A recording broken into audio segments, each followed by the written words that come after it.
Hello everyone, कैसे हैं आप सभी। आशा करती हूँ अच्छे होंगे और खूब मन लगा पढ़ाई कर रहे होंगे। तो इग्नोर करना सीखिए अपनी लाइफ में। अगर आपको इग्नोर करना आ गया तो मान के चलिए कि 100% आपको सफलता मिल गई, क्योंकि लाइफ में कभी कभी कुछ चीज़ें ऐसी होती हैं जो हमें बहुत डिस्टर्ब कर देती हैं और हम उनसे अटैच हो जाते हैं, या कहीं ना कहीं से अपने आप को इतना ज़्यादा उसमें इन्वॉल्व कर लेते हैं कि अपने ही समय को बर्बाद करते हैं और हमें ये भी नहीं पता चलता कि अभी हमारे लिए ज़रूरी क्या है और हमें सबसे पहले क्या करना चाहिए। तो देखिए, यही बात है ना कि इंसान को अपनी प्रायोरिटीज का ध्यान रखना चाहिए कि सबसे पहले मुझे क्या करना है, उसके बाद क्या करना है, उसके बाद क्या करना है। यानी कि प्लानिंग, लाइफ की प्लानिंग आपके पास होना बहुत ही जरूरी है। नहीं तो वही चीज है कि सामने जो सिचुएशन आएगी आप उसमें फिर उलझ के रह जाएंगे, फिर अभी एक सॉल्व करेंगे दूसरे फिर सिचुएशन आ जाएगी। ये तो चलता रहता है। ये मतलब लाइफ में आना ही आना है कि एक जाएगा तो दूसरा आएगा। प्रॉब्लम की बात हो या कहते हैं ना कि कोई अच्छी बात हो या कोई खुशी की बात हो या कोई दुख की बात हो, जो भी हो, सुख दुख की बात हो, वो आएगा जाएगा, ये लगा रहेगा। अगर हम उसी को देखते रहेंगे और इसी को सॉर्ट आउट करने में लगे रहेंगे तो हमारी जो प्लानिंग है लाइफ के लिए, जो हम एक कहते हैं ना कि दूर दृष्टिकोण अपनी लाइफ के लिए रखना चाहिए, वो नहीं कर पाएंगे। तो इसीलिए इग्नोर करना सीखिए। कुछ चीज़ों को आपको इग्नोर करना ही चाहिए। छोटी-छोटी बातों को लेके आपको ये नहीं सोचना चाहिए कि ये प्रॉब्लम मेरे साथ है तो मैं कैसे करूँ?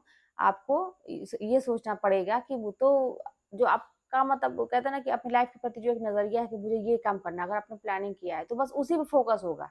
बीच में क्या आ रहा है, क्या जा रहा है, इससे आपको मतलब नहीं होना चाहिए। तभी वही बात है, जो बीच में चीज़ें आएँगी उनको इग्नोर करना सीखिए, तभी जाके आप सफल हो पाएँगे।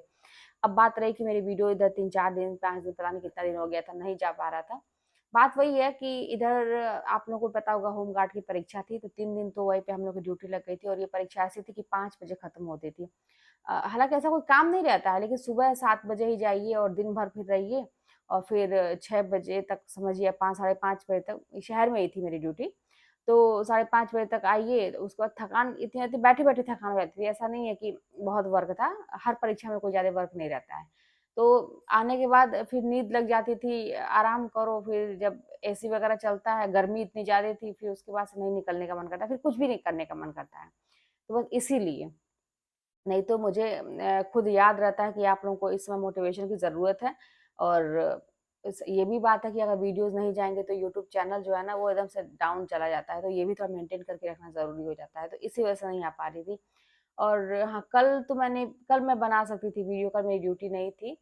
तो लेकिन क्या था कि यहाँ पे आप देख रहे होंगे थोड़ा स्वेलिंग आपको यहाँ से दिख रहा होगा हल्का-सा।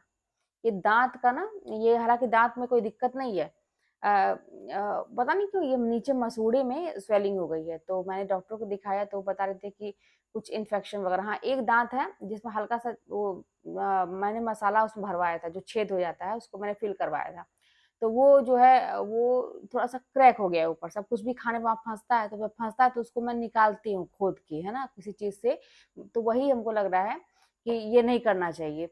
लेकिन कुल्ला-वुल्ला करने से भी नहीं निकलता है, तो थोड़ा-सा फँस जाता है, तो उसको निकालने के प्रयास में मुझे लग रहा है कि अंदर ही अंदर इन्फेक्शन हो गया है और इसी वजह से कल तो बड़ी स्वेलिंग ऐसे हो गई थी, मेरा ऐसे गाल हो गया था। तो वो दवा मैं लेके आई हूँ, तो आज तो थोड़ा आराम है, तो 2-3 दिन के बाद फिर बताएँ तो उस दाँत को वो सही करेंगे डॉक्टर। तो इस वजह से कल जो था, और इसकी वजह से फ़ीवर भी हो गया था कल, बहुत ज़्यादा दर्द था।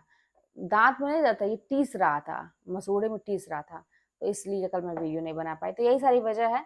मेरी लाइफ़ तो देखिए चल ही रही है, आप लोग देख ही रहे हैं कि इतना स्ट्रगल के बाद अब लाइफ़ अच्छी चल रही है, तो सब कुछ ऐसा लगता है कि जो मन करे करो। ऐसा लगता है आप लोगों के साथ भी ऐसा ही होगा कि अभी थोड़ा-सा स्ट्रगल कर लीजिए, अभी जो भी लाइफ़ आपसे करा रही है, सिर झुका के कर लीजिए, एक्सेप्ट करिए अभी अपनी लाइफ़ को। जैसा भी लाइफ़ में डिमांड है आपकी कि आपको ये करना पड़ेगा, तो सिर झुका के एक्सेप्ट करिए, वो करते जाइए।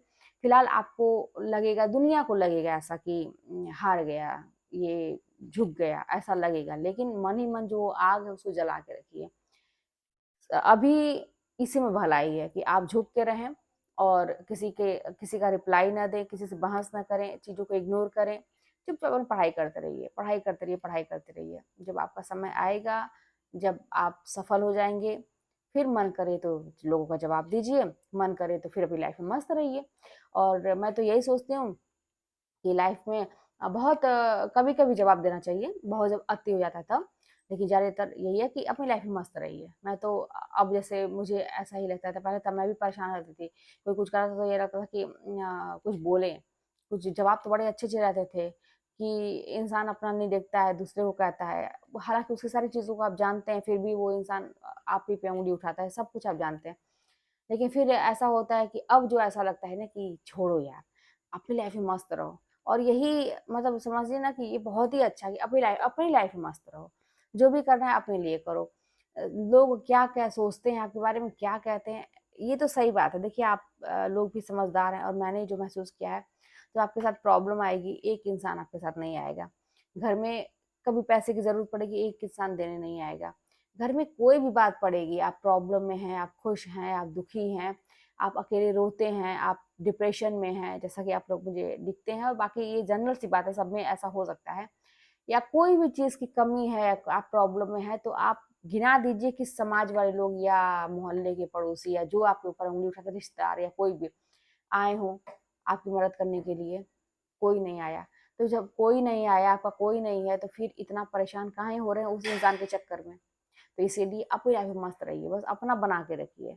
जब आप अपना बना के रखेंगे तो फिर आपकी मर्ज़ी है कि आप अगले को अ, आप अगले की हेल्प कर पा रही हैं, तो अपने भाई होना चाहिए कि अगले की हेल्प करना है, जो मन करे वो करिए आप, लेकिन अपना बना के रखिए। क्योंकि जब अपने बना के रखेंगे ना, ख़ास करके आर्थिक रूप से मजबूत बन जाइए, ठीक है? जब आर्थिक रूप से मजबूत बन जाएँगे, किसी की ज़रूरत नहीं पड़ेगी।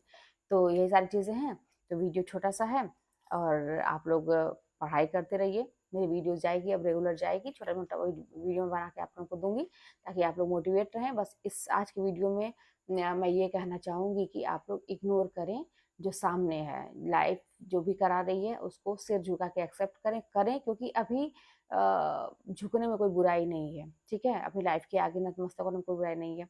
अ मेहनत करते रहिए, कर्म करेंगे तभी उसका फल मिलेगा। तो ये करते रहिए और इग्नोर करना सीखिए। चलिए फिर मिलते हैं नेक्स्ट वीडियो में, कोई बात होगी तो कमेंट के माध्यम से बताइएगा, जाना पड़ा सब्सक्राइब करके शेयर करिएगा, मिलते हैं नेक्स्ट वीडियो में।